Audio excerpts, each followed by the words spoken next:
하나님이 이 시간 말씀을 열 수 있는 특권을 우리에게 주심을 인하여 감사드립니다. 성령께서 같이 계셔서 하나님의 선한 뜻을 찾아 발견하게 하여 주시옵소서. 주님께서 나에게 어떤 분이신지, 나의 삶이 어디로 가야 하는지, 주의 말씀 가운데 하나님의 선한 계획을 우리가 발견하게 하여 주시옵소서. 예수 그리스도 이름으로 기도합니다. 아멘. 창세기 18장 25절의 말씀을 봅니다. 주께서 이같이 하사 의인을 악인과 함께 죽이심은 부당하오며 의인과 악인을 같이 하심도 부당하나이다. 세상을 심판하시는 이가 정의를 행하실 것이 아니니까. 창세기 18장에서 아브라함은 하나님의 사자를 통하여 소돔의 멸망에 대한 소식을 듣게 됩니다. 그는 그곳에 살고 있는 자기 조카가 걱정이 됐습니다. 그래서 그는 그 성에 의인도 살고 있을 것인데 하나님 모두를 멸하는 것은 부당하다라고 하나님 앞에 호소하고 있습니다. 우리가 하나님을 섬기는 중요한 이유 중 한 가지는 그분은 신뢰할 만한 분이라는 사실입니다. 판결과 판결에 있어서 그것이 굽어 있거나 오류가 없기 때문입니다. 오늘은 하나님께서 이스라엘의 정복 사업 가운데 어떤 모습으로 나타나셨는지를 살펴보도록 하겠습니다. 오늘의 주제는 최고 심판자입니다. 성경은 하나님을 의로우신 재판장, 그리고 공의를 선포하시는 심판장이라고 묘사하고 있습니다.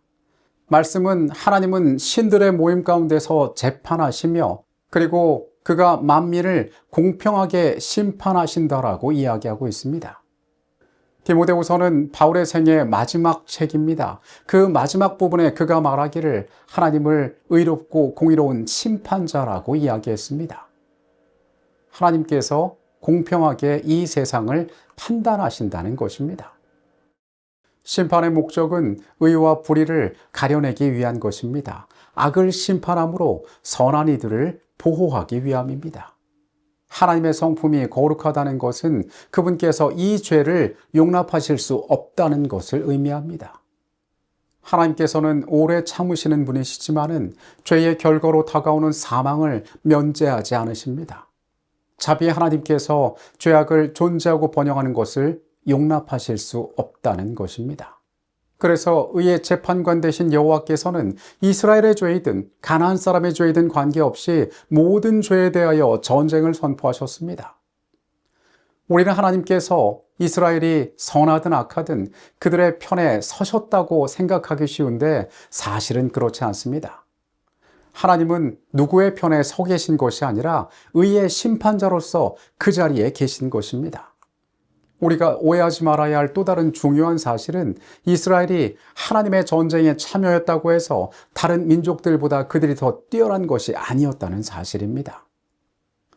신명기 9장 4절의 말씀입니다.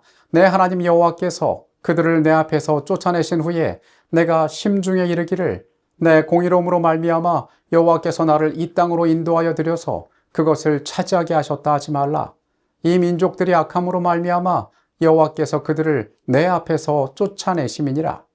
내가 가서 그 땅을 차지함은 내 공의로 말미암음도 아니며 내 마음이 정직함으로 말미암음도 아니요 이 민족들이 악함으로 말미암아 내 하나님 여호와께서 그들을 내 앞에서 쫓아내심이라.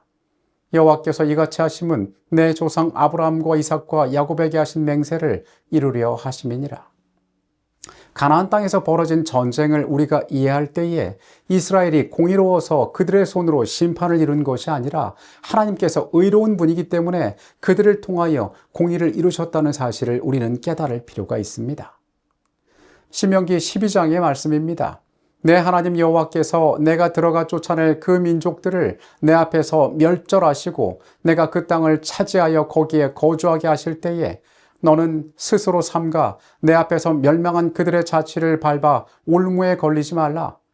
또 그들의 신을 탐구하여 이르기를 이 민족들은 그 신들을 어떻게 섬겼는고 나도 그와 같이 하겠다 하지 말라.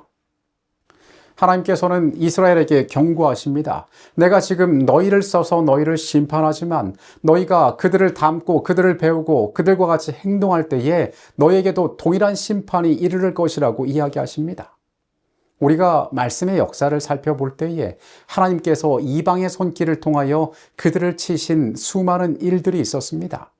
그들이 죄악에 빠졌을 때, 가증한 일들을 행하였을 때, 하나님에게서 떠났을 때에 다른 이방을 통하여 이스라엘은 심판을 받게 되었습니다. 멀리 가지 않고 그들의 시대에도 하나님께서는 그들에게 이방을 통한 심판을 허락하셨는데, 여리고를 무너뜨린 이스라엘이 아간의 범죄로 말미암아 멈춰섰을 때 아이성에서 그들은 심판을 받게 되었습니다. 이것이 의로우신 재판장이신 하나님의 방법이었습니다. 하나님의 심판의 기준은 누구의 편이냐에 달려있지 않았던 것입니다. 이러한 관점에서 바라보면 하나님의 정복 전쟁은 완전히 다른 성격을 지니게 됩니다.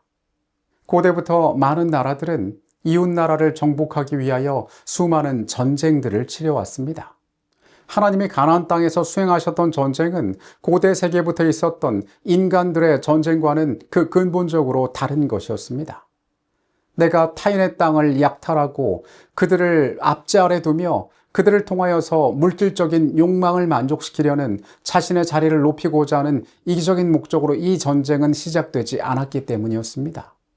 이것은 인간 자신의 이기적인 목적과 영광을 위하여 시작된 것이 아니라 그 땅에 하나님의 정의를 세우기 위하여 시작된 전쟁이었습니다. 하나님의 전쟁의 개념을 이해하는 또 다른 핵심적인 가치는 그분께서 통치와 주권자라는 개념입니다. 하나님께서 심판자로 나타나실 때도 이것은 중요하지만은 하나님을 용사로 묘사할 때에도 이것은 중요합니다. 무기를 들고 나타나는 것이 하나님과 어울리지 않는 모습처럼 보이지만은 하나님께서는 죄악을 심판하실 수밖에 없기 때문에 의로운 전쟁을 수행하시는 것입니다. 그분께서는 의를 위하여 죄와 싸우시는 분으로 우리에게 나타나고 계십니다.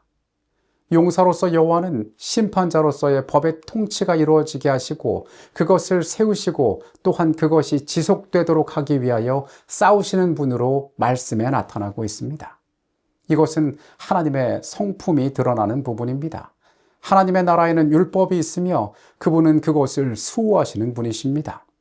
그 질서 안에서 서지 못하는 자들은 심판을 받게 될 것입니다. 우리가 잘 알고 있는 것처럼 공의는 하나님의 정부의 속성이고 그 가치가 훼손되었을 때 그것을 바로잡기 위한 심판을 하나님께서는 내리신다는 것입니다. 하나님께서 가나안 땅에서 수행하신 이 전쟁은 결코 전쟁의 승리가 목적이 아니었습니다. 정의와 평화의 회복이 그 전쟁의 목적이었습니다. 우리 주변에는 싸워 이기는 것을 선으로 여기는 자들이 많습니다. 그러나 하나님께서는 전쟁을 통하여 승리하는 것이 아니라 정의를 세우고 평화를 회복하는 것을 그 목적에 두셨던 것입니다. 서두에서 이야기한 것처럼 하나님께서 그 땅에 일어난 모든 일들을 주도하신 것은 사실입니다. 그분이 주권을 가지고 계시기 때문입니다. 그러나 사람들의 오해와는 달리 그곳에서 일어난 그 전쟁의 목적은 특정한 세력의 승리를 위한 것이 아니었습니다. 그것은 심판자 되신 하나님의 공의의 성취였다는 사실을 우리는 기억할 필요가 있습니다. 공의 못지않게 사랑도 이들의 죄에 대한 심판이 집행되어야 한다고 요구했다. 하나님께서는 당신의 백성들의 통치자이실 뿐만 아니라 보호자이시다. 그분께서는 반역에 고착된 사람들이 다른 사람들을 파멸로 인도하지 않도록 그들을 죽게 하신다. 가인의 목숨을 살려두심으로 하나님께서는 죄를 처벌하지 않고 방임하는 결과가 무엇인가를 온 우주에 예증해 보여주셨다. 우리는 세상에서 올바른 재판관이 있지 않을 때에 어떠한 문제가 생기는지를 잘 알고 있습니다. 죄를 용납하고 그리고 억울한 자의 원한을 풀어주지 않을 때에 사람이 사는 세상이 얼마나 악한 곳이 되는지 우리가 너무도 잘 알고 있습니다. 우리가 참 감사한 것은 하나님께서 이 땅의 주권자가 되신다는 사실입니다. 의의 재판장께서 공의로 세상을 심판하신다는 것입니다. 그분께서 죄악을 두고 보시지 않는다는 것입니다. 우리가 이러한 관점에서 하나님의 주권이 수행한 이 전쟁을 바라볼 때에 우리는 그분이 무엇을 세우기 위하여 어떠한 목적으로 이 전쟁을 허락하셨는지를 깨달을 수 있게 됩니다. 이러한 일들을 이루시는 의의 심판자 되시는 하나님에 대하여 더 깊이 알아가는 하루의 삶이 되시기를 바라겠습니다. 기도하시겠습니다. 거룩하신 아버지 하나님, 불안과 염려와 의심 가운데 살아가는 우리의 세상에 하나님께서 의의 심판자가 되신다는 사실을 우리로 알게 하여 주시옵소서. 만물의 주권을 가지신 주께서 이 땅을 올바로 심판하신다는 사실에 우리가 안심하게 하여 주시옵소서. 우리가 살아가는 모든 순간마다 이 아름다운 사실을 잊지 않게 하여 주시옵소서. 이 시간에 우리와 함께 계셨음에 감사드립니다. 예수 그리스도 이름으로 기도합니다. 아멘.